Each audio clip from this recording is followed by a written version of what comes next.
Right? Let's try it again. New microphone, new me.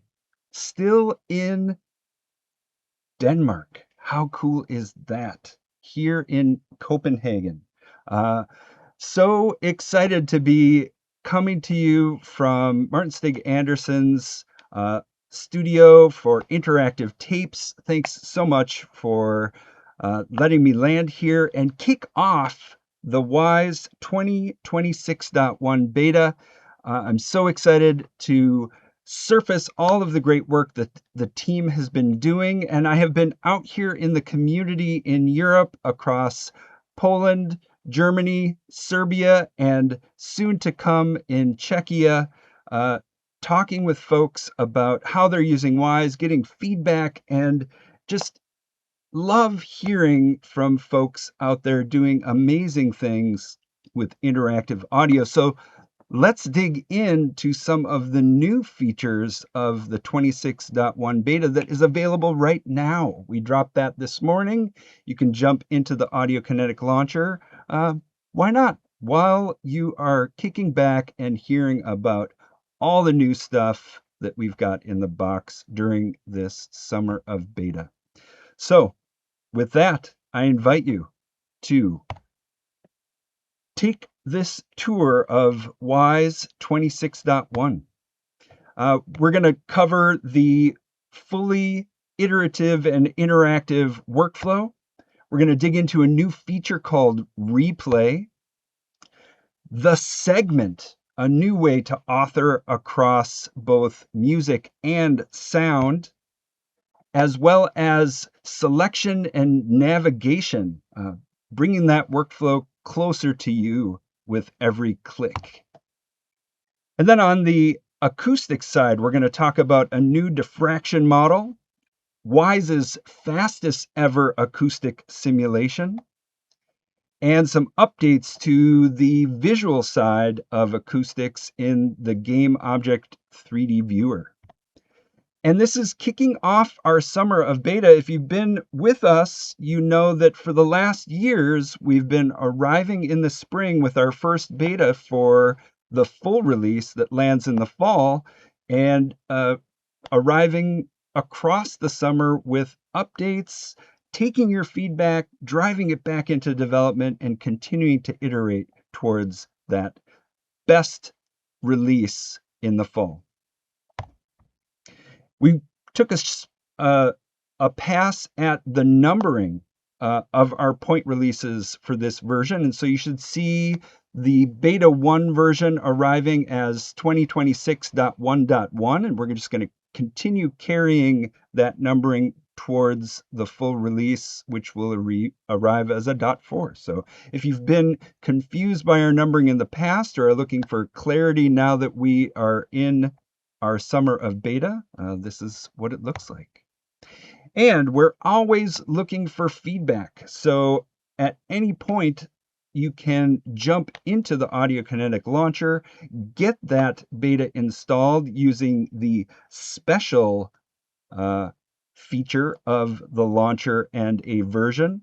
And once you have that version installed, there's a survey attached where you can give us direct feedback about the features that are arriving as part of this version. The launcher also provides a way for you to report a bug. You can jump into our Wwise community Q&A, and if you're on a support package, you can always contact support if you take the option to integrate that into your existing project. Stay safe out there. It is a beta, so tread lightly, but we would value your real world experience with these features so that we can continue to grow it in the direction of stability and the best user workflows. And it's 20 years of Wwise this year. So that is a milestone. And we've been out there talking about 25 years of Audio Kinetic, but looking back over the last releases, this is just a sample of some of the loading screens that we have had out there. You know, there has been a continual evolution of Wwise for the past 20 years, growing in the direction of your interactive audio workflows and, you know, really just arriving with 2026.1, empowering audio creators. And the team at Audio Kinetic is focused on delivering this to you as part of every release of Wwise. And if you're new to Wwise, dig back into our Story of Wwise and Story of Audio Kinetic videos. These are great snapshots that frame the evolution of both Audio Kinetic and Wwise from the folks who have been there, giving you context about that. And with that, I want to give a special shout out to Simon Ashby, former head of product here at Audio Kinetic, who's just left to explore other options. Simon was fundamental in the development of Wwise over the last 20 plus years. And I just want to give a huge acknowledgement to his contribution to interactive audio in general, as well as Wwise. So dig back into those videos and dig back into a special Wwise Expo that we did earlier this spring for 2025.1 that featured many of the leads here on the Wwise development team, some who've been here right alongside Simon in his surfacing of these workflows. And we had a great discussion about Wwise past, present, and future that really helps to give context to how we think about Wwise in the context of these user workflows. If you're in Lille, France, we are bringing the Wwise tour to you on June 18th.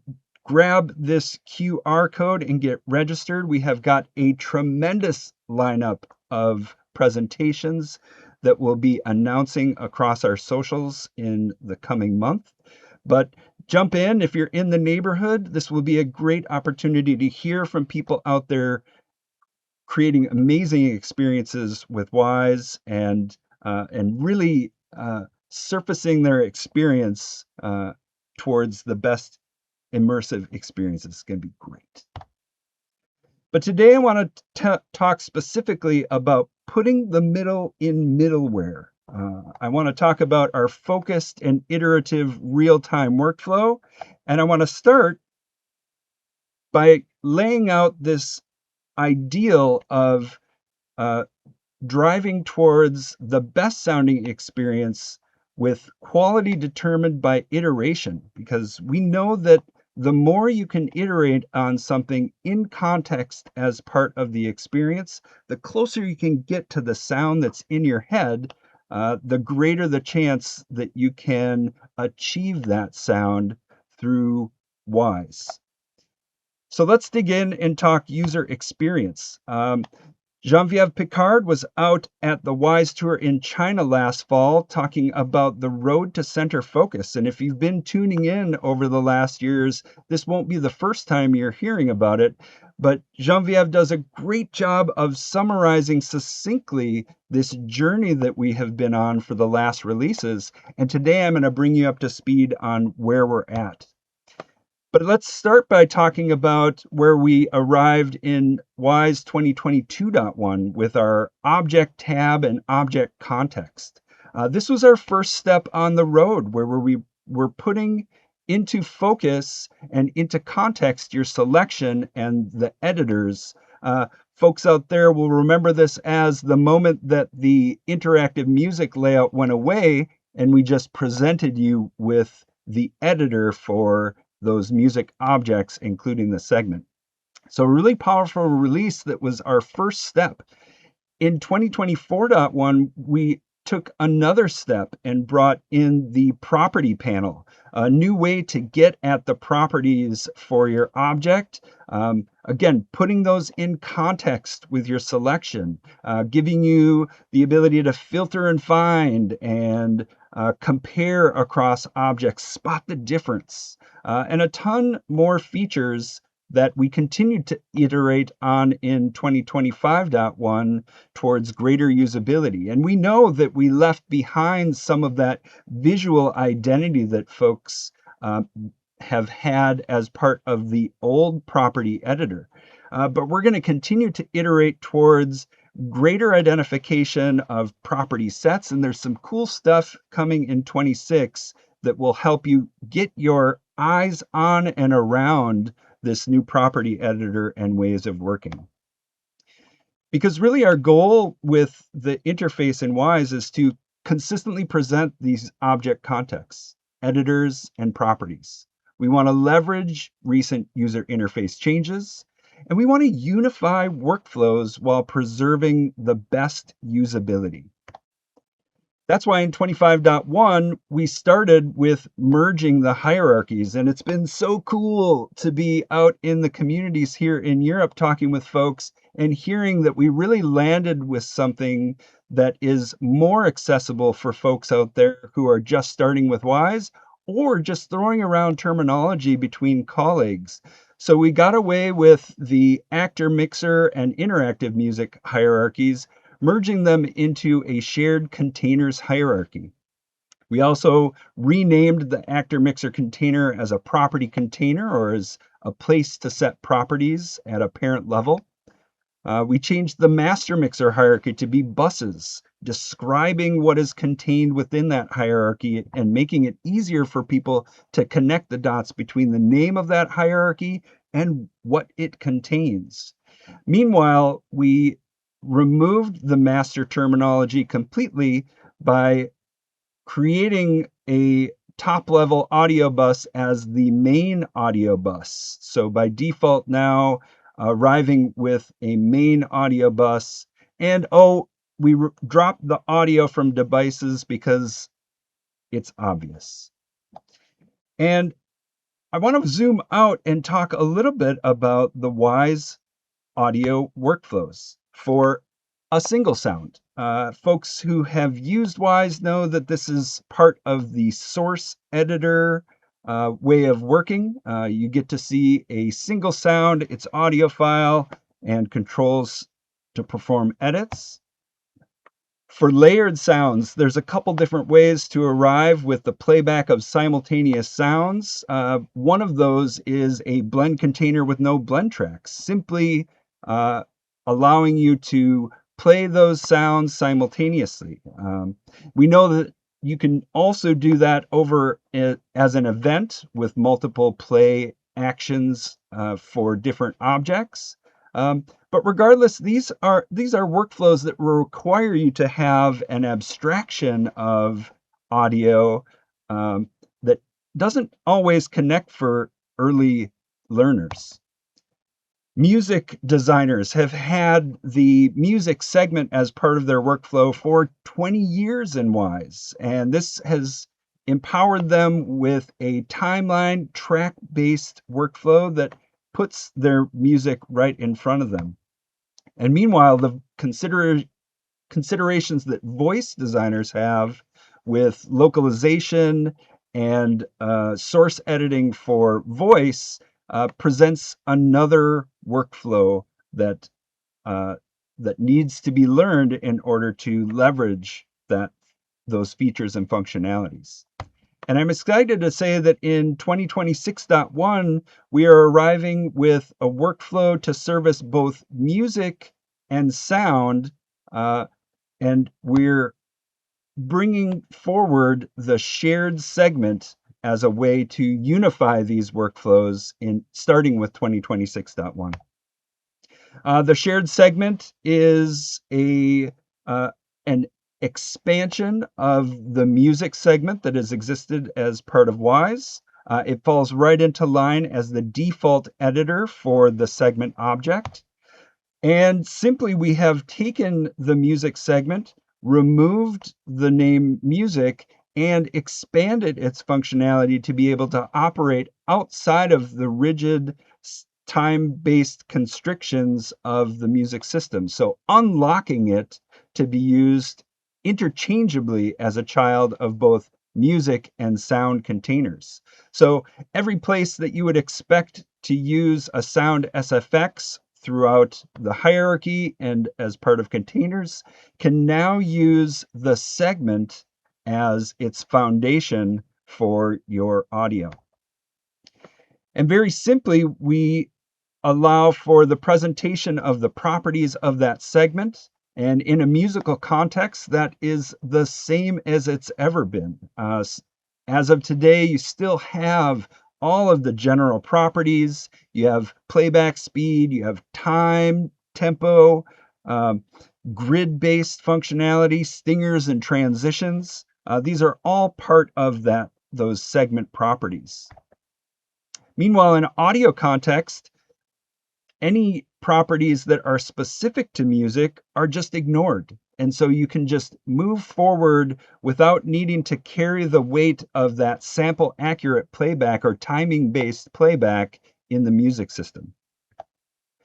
Additionally, we're giving you the ability to select a track to see those track properties, giving you access to setting the track type of a random sequence or switch track, as well as your streaming settings.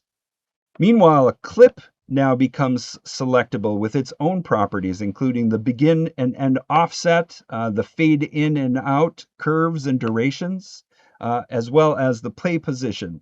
And so, again, what you're going to see here is we are expanding the segment, bringing you closer to the properties of each of the pieces of a segment, and getting you closer to the audio. But ultimately, it operates functionally very similar to the sound SFX. In a one-to-one comparison, we're seeing about the same thing. You have a single track of audio with a clip, and it's not unlike the sound SFX in the way that it presents as part of the segment editor. But let's look at some of the functionality to spot the difference of where things are unique or possibly could empower different kinds of workflows. We look at the fade in and out, the trim start and end, curve types and automation for sound, volume and filtering. You've got post events that can be added to tracks, as well as custom cues in the segment editor. Over in the source editor, you've got parity across many of these features with the addition of markers and loop points, and really just empowering you to make decisions about which way you want to work based on what features you need today as we continue to grow these together in the best workflow that we can present.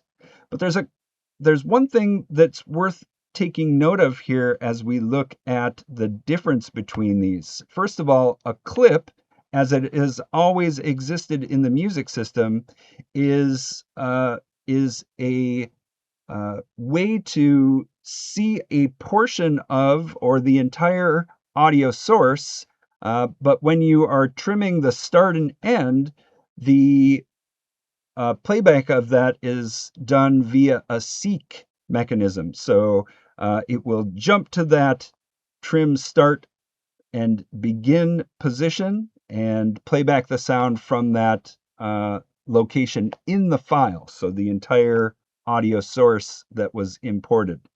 Meanwhile, over in the source editor, you have the ability to render those trims to your in-game media. So this is a specific difference in the way that these two workflows operate that you should be aware of when you're reaching for these across different systems that you're developing.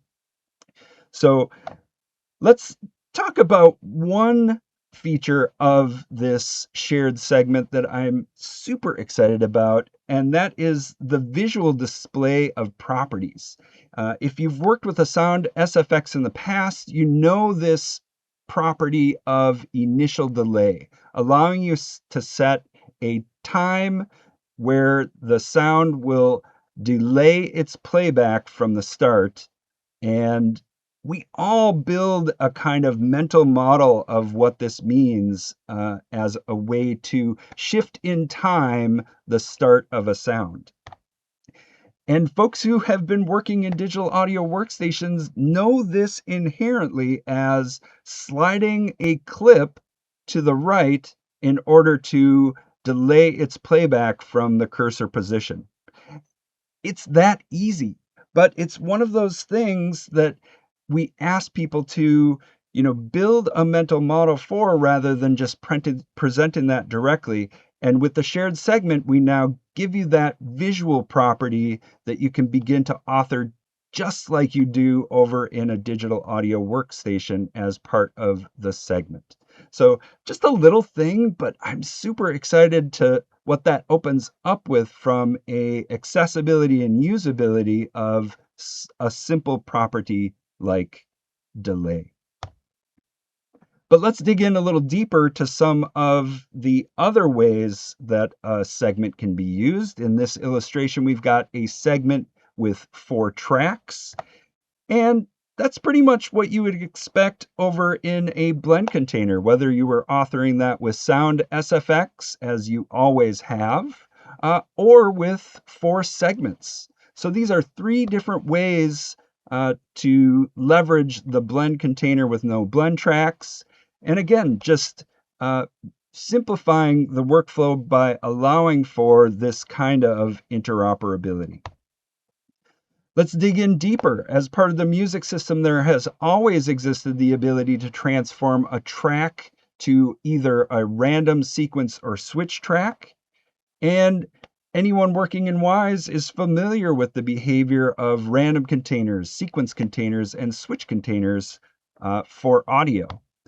And ultimately, that ends up looking very similar across the segment with random tracks, sequence tracks, or switch tracks.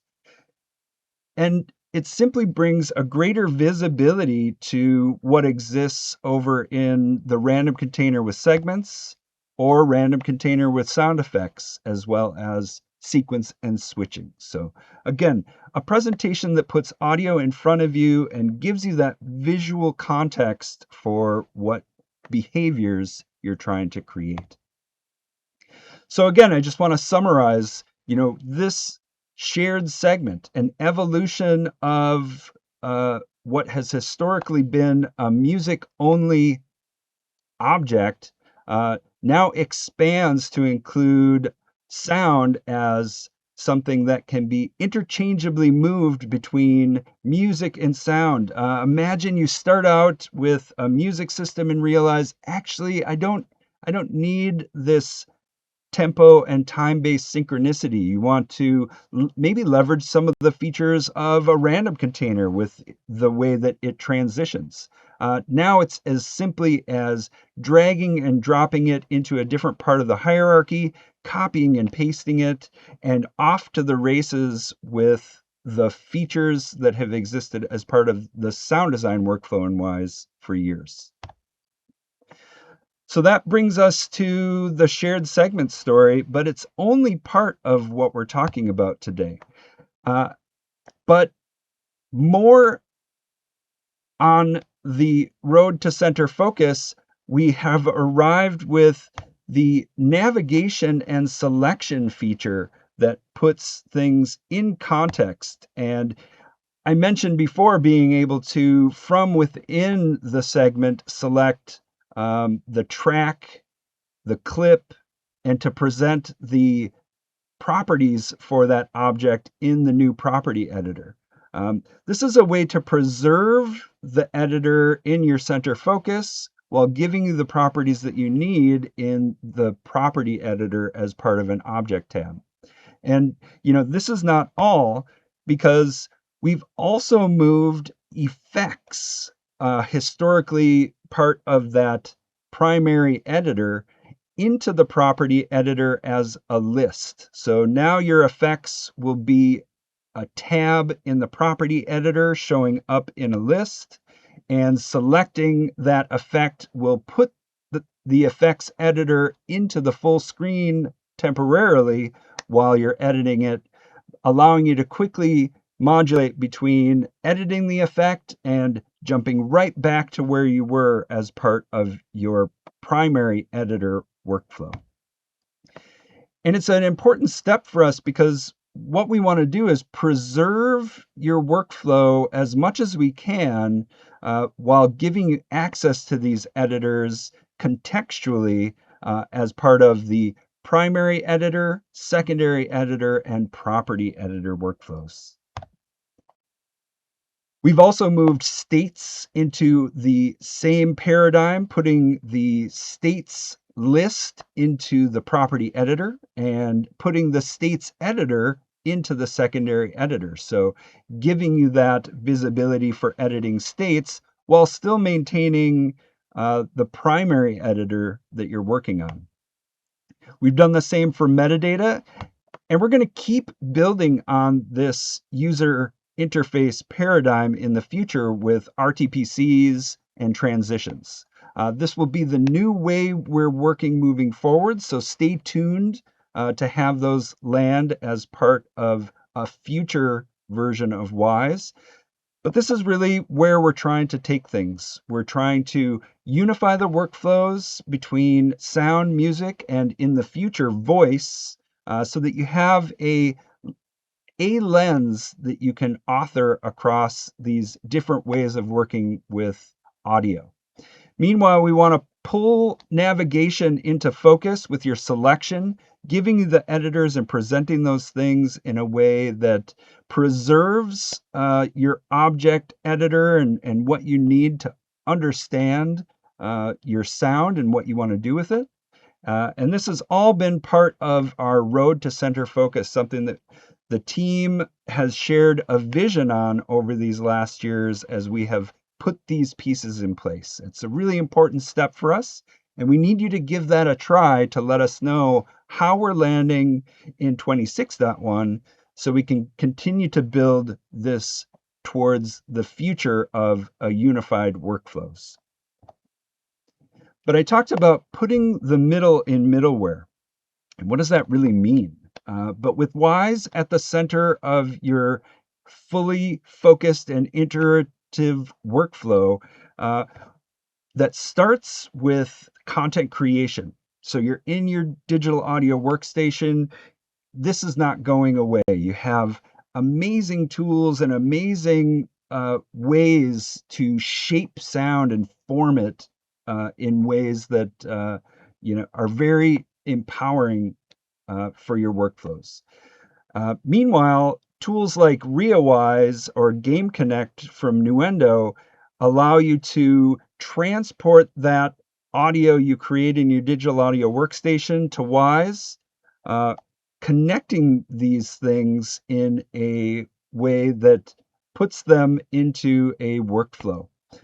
This also includes the new media pool feature that we released as part of 2025.1, allowing you to specify locations for sample libraries locally and as part of your development.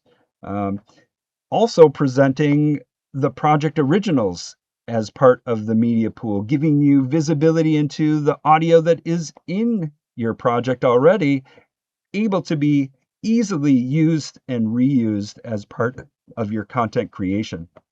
This also arrived with our similar sound search feature that gives you access to the collaboration that we did with Sony AI, leveraging not only the metadata part of search for the media pool, but also audio description and similar sound search, which is the ability to use the audio of a file to drive the search capabilities across your sample libraries. Finding things that are surprising and delighting to bring to your content creation experience in Wwise.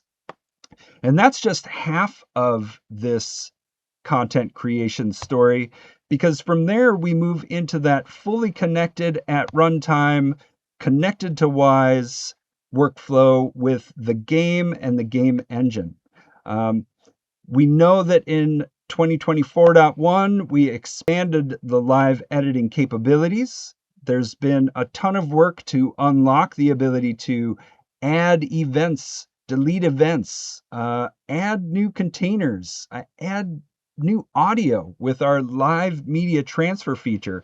All of this arriving from the content creation in your digital audio workstation, arriving in the originals folder for Wwise, and meanwhile being directly transferred to the game or game engine at runtime without generating sound banks. So a ton here that connects this workflow at runtime, giving the ability to work in context in the game. And we're expanding that in 2026.1 with a feature called replay. And replay will allow you to take this connection to the game and save the profile capture and replay it in order to iterate on things outside of the runtime experience. So let's dig deeper into that. Profile replay takes a render from the main audio bus and as part of the profiling session gives you visibility to the audio output in the performance monitor. There's a couple new toggles in the profiler settings in order to enable that, but once it's there, you can take a profiler capture that has been saved, load it in the replay view, and from there you have a couple of different modes you can work with to replay it. The first one is replaying the captured audio. So this mode allows you to take the audio that was captured from the game, stay synchronized with all of the events, states, positions, properties, and hear the audio that was captured when you drop the cursor and press play. So this is a great way to listen back to what you just captured and identify any problem areas that you might want to look into. The next mode is simulate API calls. Switching to this mode will mute that recorded audio. That then gives you the simulated API call playback. So we actually go through all of the events, states, game parameters, etc., everything that is part of your profiling session, and we re-simulate that through the current state of the Wwise project. And by current state, I mean whatever state it's in. So as you're hearing the re-simulation, you can change volumes, swap out audio, you can add states, remove actions from events while you're iterating in place as part of this simulated API mode of replay.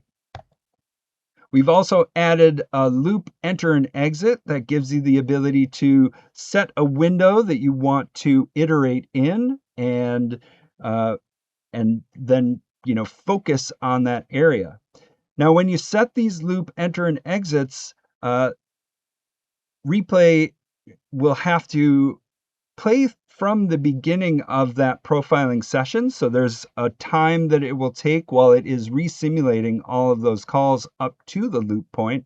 And then it will loop for you in place in order to get you at that focused and iterative workflow with replay. But this is a feature we really need you to get your hands and ears on and give us feedback about. We're super excited to bring this. We think it is going to hit people right where they're at, trying to reach for these sounds in their head and get there faster through iteration. So please jump in and give replay a try as part of the 2026.1 beta. So whether you're connecting to a game, starting your profile capture, fighting the boss battle that, so hard. You get to the end of that, please don't make me do that again. You take that capture back to this simulate API calls workflow. Well, now you don't have to beat the boss again to hear back what that was like. You don't have to beat the boss again to swap out the sound of the footsteps because they're too bassy, or to throw a parametric EQ on there. tune the sounds of the weapon impacts. All of this can be done through that resimulation of API calls. And when you're happy with it, you just bring it back to the game, spot check it to make sure that it's in good shape, and keep moving because you know that you've gotten closer to your vision of what that sound is. We'll take another example with Wwise Automotive. Imagine that you don't have access to an electric vehicle and you can't race it around the racetrack every time you feel like it, but you want to take a profiling session from that, and with all of the dozens of parameters that might be wired into your simulation, you can now take that offline and iterate in place to ensure that that electric vehicle has the best sounding engine arriving when you do carry that back to the simulation. And lastly, let's talk about cinematic workflows. You've got an in-game cinematic. You've arrived to that magical place in the game. You start your profiler capture and get that all saved out and loaded back into replay. Well, now you've got an offline way to resimulate that, remixing it in time, swapping out sounds, adding in new sounds. The possibilities are endless for you to iterate towards the best sounding experience and then carry that back to the game for validation. And this is really the focused and iterative real-time workflow that we've been driving towards over the past few releases as we have put the pieces in place for things like expanded live editing and live media transfer, bringing into focus this content creation, behaviors in Wwise, and runtime iteration, now with part of replay. We're doing all right. There's more features, so hang with me. Some things that I think music folks are going to be excited about as we dig into improvements to usability in 26.1. First up is a feature that we are excited to land called Music Playlist Seek. This is a new column as part of the music playlist that arrives, giving you the ability to drop the playback cursor in order to start playback from a position in a segment. This enables the auditioning of the transition between segments in a faster way than the historic 4 times playback speed solution. And so we couldn't be, and folks out there, you know what I'm talking about, right? It's hitting you right where you're at in your music workflow. And so dropping that play cursor at a position in the position column for the segment, giving you visibility of when the segment is in pre-entry by putting a visible flag, and also bringing visibility to when a segment is in its post-exit playback. So ultimately, that starts to give you a better understanding of where your music system is at when you're auditioning it, and it allows you to get to that transition faster so that you can hear it. This is something that we have been out there talking to the community about. We're getting a lot of feedback. We carried mock-ups and prototypes to a small group of folks, and we're happy to be landing with this feature. And we're hoping that you can let us know how we're doing with it so that we can continue to evolve the way that you audition transitions throughout the music system moving forward. We've made some graphical improvements to the voice graph, soundcaster, mixing desk, and schematic views, pulling them into better visibility. We've also added icons to the row for effects to give visibility to the bypass and render state of an effect. Auto ducking has been transformed from its own editor to a set of properties in the property editor with its own tab. And we're arriving with user interface icons in the scalable vector graphics or SVG format, removing pixels from the interface, just making the interface easier on the eyes. And this is, again, something we have been putting pieces in place as part of our framework over the past years to be able to arrive with this kind of fidelity and precision for the user interface. So small tweaks, but they add up over time because we know that you spend a lot of time in Wwise trying to get sound to sound right in these experiences. And we want that to be as pleasurable as experience as possible. Let's talk about spatial audio and specifically our acoustics technology.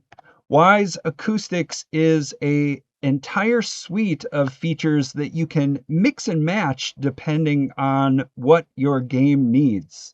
From propagation, rooms and portals, reverb zones, to portal spread, transmission, diffraction, our early reflections plugin Reflect, as well as late reverb via convolution or algorithmic solutions like Roomverb. Acoustics is an entire suite of tools that you can mix and match depending on what the needs of your projects are. And we are landing in 2026.1 with Wwise's fastest simulation of acoustics. We are tireless in our pursuit of both accessibility of these acoustic features and the performance of them. So we are arriving with dramatic scalability as part of 2026.1 because we've been out there talking with developers, and we know that this is an important piece of the puzzle as they're able to create larger and larger worlds with acoustics. A couple of things that we've added specifically in the 2026.1 beta. We've done a bunch of reflection engine optimizations, including the addition of a global path limits. We've added the ability to modulate the quality and efficiency of the reflection path search effort. And room culling is something that developers have been out there exploring over the last versions, where we added max propagation depth. This is the number of rooms that a sound will propagate to in a rooms and portals connected scenario. And in 26.1, we're also adding the ability to set a max room propagation by distance. So now instead of counting the number of interconnected rooms, we're going to give you the ability to set a simple distance at which the rooms will be culled. And we've revised the diffraction engine towards a listener-centric model, resulting in dramatic performance optimization. What this does is it builds a diffraction field progressively outward from the listener. It grows that field over several frames, prioritizing active emitters. And then it allows us to accelerate that spatial process by querying edges in the field that can see the emitter. So getting you there faster as you are scaling these worlds bigger and bigger. We've also updated the geometry visuals over in the Game Object 3D Viewer. There's just a level of detail and softness I find coming to the Game Object 3D Viewer that really starts to present a comfortable workspace for working with the Game Object 3D Viewer. We're just looking at some comparisons across the light and dark mode. Here's an example of the updated visuals for geometry and a comparison between how they looked in 2025.1 and in the new 2026.1 version. Again, softening things, bringing better readability across large scenes, and just really trying to present to you the best experience as part of your Game Object 3D Viewer viewport. That leads me to a couple of key features for the addition of a scene graph and selection as part of the 3D viewer. By scene graph, what we mean is we've taken the game objects that have historically arrived in an alphabetized list and grouped them by game objects, geometry, and portals. So now you can get at these different types of game objects and understand them through this level of detail. Additionally, we've added selection in Wwise 2024.1 to the object and paths. We are expanding that ability to select in the viewport to rooms, portals, and reverb zones. Selection in the viewport presents you with properties in our Game Object 3D Viewer property panel on the right, giving you access to information about those objects that you might not have within reach that might be in the game engine, but bringing that into Wwise to give you better understanding of, what is the transmission value of this room, or what's this room called? A ton of stuff in there now that you can get at with the selection of different objects, whether it's in the scene graph or directly in the Game Object 3D Viewer. And this feature was amazing to me. The first time I used it, I selected something in the viewport and that wasn't the right thing. I clicked again and it just cycles through the objects underneath your selection area, surfacing the different layers of what is presented in the Game Object 3D Viewer. So just a really simple usability thing that lands squarely in a developer workflow when they're trying to understand what's happening in the game. We're going to be lining up as part of the beta 2 with more information about our integrations and sound engines. So stay tuned because our summer of beta is just getting started. We're so excited for all of the features that are in the box today at launch with beta 1. So jump in. Download that from the launcher, leveraging the special category as part of the installation. Once it's installed, you have access to take the survey, bring that feedback about your experience with Wwise 2026.1 to us. Report any bugs. We are driving towards the most stable full release this fall. Engage in our community Q&A or contact support if you have a support program and you're experimenting with this in your development environment or offline. You have a direct channel to us to communicate feedback about the beta. I'm really here to say thank you to everyone who is out there using Wwise and helping us continue to grow towards the needs of the interactive audio community. I mentioned being out here in the community as part of Eurotrip 2026, visiting developers in Krakow, Poland, Belgrade, Serbia.